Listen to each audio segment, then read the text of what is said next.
ಎಲ್ರಿಗೂ ನಮಸ್ಕಾರ. ಕಾವ್ಯ request YouTube ಚಾನಲ್ಗೆ ಎಲ್ರಿಗೂ ವೆಲ್ಕಮ್ ಫ್ರೆಂಡ್ಸ್, ಹಾರ್ಟ್ಲಿ ವೆಲ್ಕಮ್. ಯಾರೆಲ್ಲ ಮೊದಲನೇ ಬಾರಿ ನನ್ನ ವಿಡಿಯೋ ನೋಡ್ತಾ ಇದ್ರೆ ದಯವಿಟ್ಟು ಸಬ್ಸ್ಕ್ರೈಬ್ ಮಾಡ್ಕೊಂಡು ನೋಡಿ, ಹಾಗೆ ಬೆಲ್ ಐಕಾನ್ ಕೂಡ ಕ್ಲಿಕ್ ಮಾಡಿ ಮುಂದೆ ಮಾಡುವಂಥ ವಿಡಿಯೋಗಳ ನೋಟಿಫಿಕೇಶನ್ ಪಟ್ ಅಂತ ಸಿಗುತ್ತೆ. ಸೊ ಬನ್ನಿ ಫ್ರೆಂಡ್ಸ್, ಯಾಕೆ ತಡ ಮಾಡೋದು, ವಿಡಿಯೋನ ಸ್ಟಾರ್ಟ್ ಮಾಡೋಣ. ಸೊ ನಾನು ಈ ವಿಡಿಯೋದಲ್ಲಿ ನಿಮಗೆ ಇಂಪಾರ್ಟೆಂಟ್ ಆದಂಥ ವಿಷಯನ ತಿಳಿಸ್ಕೊಡ್ತೀನಿ. ಎಲ್ರಿಗೂ ಪ್ರೆಗ್ನೆನ್ಸಿ ಲೈಫ್ ಅಂದರೆ ಅವ್ರಿಗೊಂದು ಅತ್ಯಮೂಲ್ಯವಾದಂಥ ಲೈಫ್ ಅಂತಲೇ ಹೇಳ್ಬೋದು. ನೀವು ಪ್ರೆಗ್ನೆನ್ಸಿ ಪೀರಿಯಡ್ಸಲ್ಲಿ ಸೊ ಯಾವ ರೀತಿಯಾದಂತಹ ಆಹಾರವನ್ನು ಸೇವನೆ ಮಾಡಬೇಕು ಮಾಡಬಾರ್ದು ಅನ್ನೋದನ್ನು ನಾನು ನಿಮಗೆ ವಿಡಿಯೋದಲ್ಲಿ ಕಂಪ್ಲೀಟಾಗಿ ತಿಳಿಸ್ಕೊಡ್ತೀನಿ. ವಿಡಿಯೋನ ಮೊದಲಿಂದ ಕೊನೆವರೆಗೂ ನೋಡಿ. ಸೊ ನನ್ನ ವಾಯ್ಸು ಸ್ವಲ್ಪ ಇವತ್ತು ಚೆನ್ನಾಗಿಲ್ಲ, ಸೊ ನೆಗಡಿ ಮತ್ತು ಕೆಮ್ಮಾಗಿದೆ. ಸೊ ಇಷ್ಟು ದಿವಸ ಅದಕ್ಕೋಸ್ಕರ ನಾನು ವಿಡಿಯೋ ಮಾಡಿಲ್ಲ, ಯಾಕಂದರೆ ನನಗೆ ತುಂಬ ಹುಷಾರಿರಲಿಲ್ಲ, ಫೀವರ್ ಬಂದಿತ್ತು. ಸೊ ಇವತ್ತು ಸ್ವಲ್ಪ ನಾರ್ಮಲ್ ಆಗಿದ್ದೀನಿ, ಫೀವರ್ ಇಲ್ಲ, ಕೆಮ್ಮು ಮತ್ತು ನೆಗಡಿ ಇದೆ. ಸೊ ಅದನ್ನು ಕೂಡ ರಿಕವರಿ ಮಾಡ್ಕೊತಾ ಇದ್ದೀನಿ. ಅದು 3 ಡೇಸ್ ಆಯ್ತಲ್ಲ ಅಂತ. ಸೊ ನನಗೆ ಹಬ್ಬದ ಟೈಮಲ್ಲೂ ನನಗೆ ಹುಷಾರಿರಲಿಲ್ಲ, ಅದಕ್ಕೆ ವೀಡಿಯೋ ಮಾಡೋಕ್ಕಾಗಿಲ್ಲ. ಸೊ ಎಲ್ರಿಗೂ ಸಾರಿ. ಸೊ ಅದಕ್ಕೋಸ್ಕರ ಇವಾಗ ವೀಡಿಯೋ ಮಾಡ್ತಾ ಇರೋದು. ಸೊ ಎಲ್ಲರೂ ಸಪೋರ್ಟ್ ಮಾಡಿ. ಸೊ ಬನ್ನಿ ವೀಡಿಯೋನ ಸ್ಟಾರ್ಟ್ ಮಾಡೋಣ. ಸೊ ನೀವು ಏನೇನೆಲ್ಲ ಫುಡ್ಡನ್ನು ತಿನ್ನಬೇಕು ತಿನ್ನಬಾರ್ದು ಅನ್ನೋದನ್ನು ನಾನು ನಿಮಗೆ ತಿಳಿಸ್ಕೊಡ್ತೀನಿ.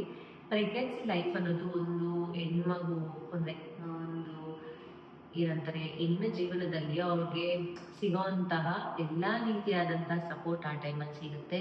ಸೊ ಅದು ಎಷ್ಟು ಅತ್ಯಮೂಲ್ಯವಾದಂತಹ ಟೈಮ್ ಅಂತ ಅಂದರೆ, ಆ ಟೈಮನ್ನು ಯಾರು ಮಿಸ್ ಮಾಡ್ಕೋಬೇಡಿ, ಆ ಟೈಮನ್ನು ಚೆನ್ನಾಗಿ ಎಂಜಾಯ್ ಮಾಡಿ. ಇದು ನೀವು ತಿನ್ನಬಾರ್ದು, ಪ್ರೆಗ್ನೆನ್ಸಿ ಟೈಮಲ್ಲಿ ತಿನ್ನಬಾರ್ದು ಅಂತಂದರೆ ಅತಿಯಾಗಿ ಹೀಟ್ ಆಗುವಂಥ ಪದಾರ್ಥಗಳನ್ನು ತಿನ್ನಬಾರ್ದು. ನೀವು ಜಸ್ಟ್ 5 ಮಂತ್ಸ್ವರೆಗೂ ಎಷ್ಟು ಕೇರ್ಫುಲ್ ಆಗಿರ್ತೀರ, 5 ಕಂಪ್ಲೀಟ್ ಆಗೋವರೆಗೂ ಎಷ್ಟು ಕೇರ್ಫುಲ್ ಆಗಿರ್ತೀರೋ ಅಷ್ಟು ನಿಮಗೆ ಒಳ್ಳೇದಂತಲೇ ಹೇಳ್ಬೋದು. ಅಷ್ಟು ಕೇರ್ಫುಲ್ ಅಂತಲೇ ಹೇಳ್ಬೋದು.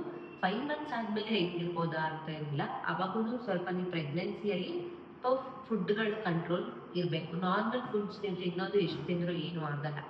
ಸೊ ಇಲ್ಲಿ ನೀವು ಫುಡ್ ಕಂಟ್ರೋಲ್ ಇರಬೇಕಾಗುತ್ತೆ. ಈ ಪದಾರ್ಥಗಳನ್ನು ಅತಿಯಾಗಿ ತಿನ್ನಬಾರ್ದು, ಜಾಸ್ತಿ ತಿನ್ನಬಾರ್ದು, 1-2 ತಿನ್ಬೋದು. ತಿನ್ನಲೇಬಾರ್ದು ಅಂದರೆ ಪಪ್ಪಾಯ, ಅನಾನಸ್ಸು ಈ ಥರದನ್ನ ತಿನ್ನಬಾರ್ದು. ಫಿಶ್ಶು ಜಸ್ಟ್ 5 ಮಂತ್ಸ್ವರೆಗೂ ತಿನ್ನಬೇಡಿ, ಆಮೇಲೆ ನಿಮ್ಗೆ ಇಂಟ್ರೆಸ್ಟ್ ಇತ್ತು ಅಂದರೆ ತಿನ್ನಿ, ಅದು ಕೂಡ ತುಂಬ ಹೀಟು. ಚಿಕನ್ನು ಅಷ್ಟೇ ಸ್ವಲ್ಪ ತಿನ್ನಬೇಕಾಗುತ್ತೆ. ಜಾಸ್ತಿಯಾಗಿ ತಿಂದಾಗ ನಿಮ್ಗೆ ಏನಾಗುತ್ತೆ, ಬ್ಲೀಡಿಂಗ್ ಸ್ಟಾರ್ಟ್ ಆಗುತ್ತೆ, ಮಿಸ್ಕರೇಜ್ ಆಗುವಂಥ ಚಾನ್ಸಸ್ ಇರುತ್ತೆ. ಓಕೆನಾ. ಅತಿಯಾದಂಥ ಐರನ್ ರಿಚ್ ಫುಡ್ ತಿನ್ನಬೇಕಾಗುತ್ತೆ. ನಿಮಗೆ ಫೋಲಿಕ್ ಆ್ಯಸಿಡ್ ಬೇಕಾಗುತ್ತೆ, ವಿಟಮಿನ್ ಸಿ ಬೇಕಾಗುತ್ತೆ, ವಿಟಮಿನ್ ಡಿ ಬೇಕಾಗುತ್ತೆ, ಪ್ರತಿಯೊಂದು ನಿಮಗೆ ಬೇಕಾಗುತ್ತೆ. ಓಕೆನಾ. ಎಲ್ಲ ರೀತಿಯಾದಂಥ ಹಣ್ಣುಗಳನ್ನು ತಿನ್ನಿ. ಮತ್ತು ಈ ಬ್ಲ್ಯಾಕ್ ಇರ್ತಾವಲ್ಲ, ಬ್ಲ್ಯಾಕ್ ಹಣ್ಣುಗಳನ್ನು ತಿನ್ನಬೇಡಿ. ಮತ್ತು ಕರಿ ಎಳ್ಳು ಅದನ್ನು ತಿನ್ನಬೇಡಿ, ಅದು ತುಂಬ ಹೀಟ್ ಆಗುತ್ತೆ. ಓಕೆನಾ. ಅದನ್ನೆಲ್ಲ ತಿನ್ನಬಾರ್ದು. ಏನೇನು ತಿನ್ನಬಾರ್ದು ಅಂದರೆ ಪಪ್ಪಾಯ, ಅನಾನಸ್ ಫ್ರೂಟ್ಸಲ್ಲಿ, ಮತ್ತು ನೇರಳೆ ಹಣ್ಣು ಕೂಡ ತಿನ್ನಬೇಡಿ. ಆ್ಯಂಡ್ ಕರಿ ಎಳ್ಳು ತಿನ್ನಬಾರ್ದು, ಬಿಳಿ ಎಳ್ಳು ತಿನ್ನಬಾರ್ದು. ಸೊ ಇದನ್ನೆಲ್ಲ ತಿನ್ನಬೇಡಿ. ಇದೆಲ್ಲ ಇಷ್ಟು ಬಿಟ್ಟು ಇನ್ನೆಲ್ಲ ತಿನ್ಬೋದು, ಯಾವುದನ್ನು ಅತಿಯಾಗಿ ತಿನ್ನಕ್ಕೆ ಹೋಗಬೇಡಿ.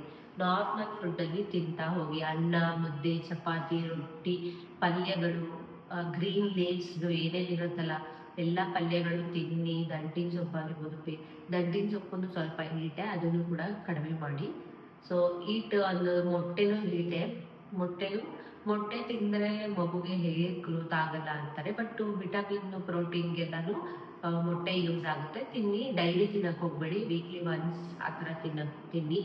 ಎಲ್ಲರೂ ಒಬ್ರೊಬ್ರು ಒಂದೊಂದು ಥರ ಹೇಳ್ತಾರೆ. ಸೊ ನಾನು ಯಾವ ಥರ ಪ್ರೆಗ್ನೆನ್ಸಿ ಹೆಲ್ದಿ ಲೈಫನ್ನು ಲೀಡ್ ಮಾಡಿದ್ದೀನೋ ಆ ಥರ ನಾನು ನಿಮಗೆ ಹೇಳ್ತೀನಿ.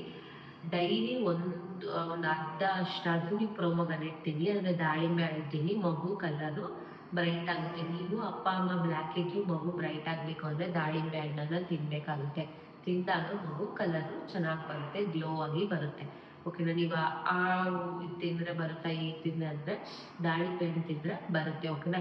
ಮತ್ತು ಎಲ್ಲ ಹಣ್ಣುಗಳು ತಿನ್ನಿ. ಆ್ಯಪಲ್ ಆಗಿರ್ಬೋದು, ವಿಟಮಿನ್ ಸಿ ಇರೋದು ಕಿತ್ತಳೆ ಹಣ್ಣು, ಮೂಸಂಬಿ ಆಗಿರ್ಬೋದು, ಅದನ್ನೆಲ್ಲ ತಿನ್ನಿ. ಕಿವಿ ಫ್ರೂಟ್ ಆಗಿರ್ಬೋದು, ಅವಕಾಡೋ ಆಗಿರ್ಬೋದು, ಮತ್ತು ವಾಟರ್ ಮಿಲನ್ನು, ನೀರಿನ ಅಂಶ ಇರುವಂಥದ್ದು ಎಲ್ಲದನ್ನು ತಿನ್ನಿ. ಮ್ಯಾಂಗೋ ತಿನ್ನಿ, ಎಲ್ಲ ತಿನ್ನಿ. ಪಪ್ಪಾಯ, ಅನಾನಸ್ ಬಿಟ್ಟು ಇನ್ನೆಲ್ಲ ಫ್ರೂಟ್ಸ್ಗಳು ತಿನ್ನಿ. ಓಕೆನಾ. ಬ್ಲ್ಯಾಕ್ ಅದೆಲ್ಲ ಬೇಡ. ದ್ರಾಕ್ಷಿ ತಿನ್ನಿ. ಎಲ್ಲನೂ ಅದು ವಿಟಮಿನ್ ಸಿ ಇರುತ್ತಲ್ಲ, ಅದರ ಫುಡ್ಡನ್ನು ನೀವು ತಿಂದಾಗ ನೀರು ಚೆನ್ನಾಗಿರುತ್ತೆ, ನಿಮಗೆ ಆ್ಯಂಟಿಬಯೋಟಿಕ್ ಅದೆಲ್ಲನೂ ಕಂಟ್ರೋಲ್ ಆಗುತ್ತೆ, ಯಾವುದೇ ರೀತಿಯಾದಂತಹ ರೋಗಗಳು ಬರೋದಿಲ್ಲ. ಓಕೆನಾ. ಇಮ್ಯುನಿಟಿ ಪವರ್ ಬೂಸ್ಟ್ ಆಗುತ್ತೆ. ಆ್ಯಂಡ್ ಡ್ರೈ ಫ್ರೂಟ್ಸ್ ತಿನ್ನಿ. ಡೈಲಿ ನೀರಲ್ಲಿ ನೆನೆಸಿ ಬೆಳಗ್ಗೆ ಎದ್ದು ತಿನ್ನೋದ್ರಿಂದ ತುಂಬಾ ಶಕ್ತಿ ಇರುತ್ತೆ. ಒಳ್ಳೆ ಕಾಳುಗಳು, ಮೊಳಕೆ ಕಾಳುಗಳನ್ನು ತಿನ್ನಿ. ಪ್ರತಿಯೊಂದು ಎಲ್ಲಿ ಇದೆಲ್ಲ ತಿನ್ನೋದ್ರಿಂದ ನಿಮ್ಮ ಪ್ರೆಗ್ನೆನ್ಸಿ ಲೈಫ್ ಅನ್ನೋದು ಚೆನ್ನಾಗಾಗುತ್ತೆ. ಜಾಸ್ತಿ ಸ್ಟೆಪ್ಸ್ ಹತ್ತಬೇಡಿ, ತೂಕಗಳನ್ನು ಜಾಸ್ತಿ ಎತ್ತಬಾರ್ದು.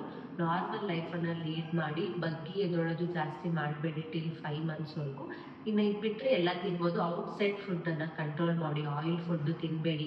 ಯಾಕಂದರೆ ನಿಮಗೆ ರ್ಯಾಷಸ್ ಆಗುತ್ತೆ, ಬೇರೆ ಬೇರೆ ರೀತಿಯಾದಂಥ ಏನೇನೋ ತೊಂದರೆಗಳಾಗುತ್ತೆ. ಸೊ ಇದಿಷ್ಟನ್ನೆಲ್ಲ ನೀವು ಮಾಡಿದ್ರೆ ಒಂದು ಪ್ರೆಗ್ನೆನ್ಸಿ ಲೈಫ್ ಅನ್ನೋದು ಚೆನ್ನಾಗಿ ಎಂಜಾಯ್ ಮಾಡ್ಬೋದು ಅಂತ ಹೇಳ್ತಾ ಮುಂದಿನ ಹೊಸ ಹೊಸ ವಿಡಿಯೋದಲ್ಲಿ ಸಿಗ್ತೀನಿ. Take care, bye, love you all.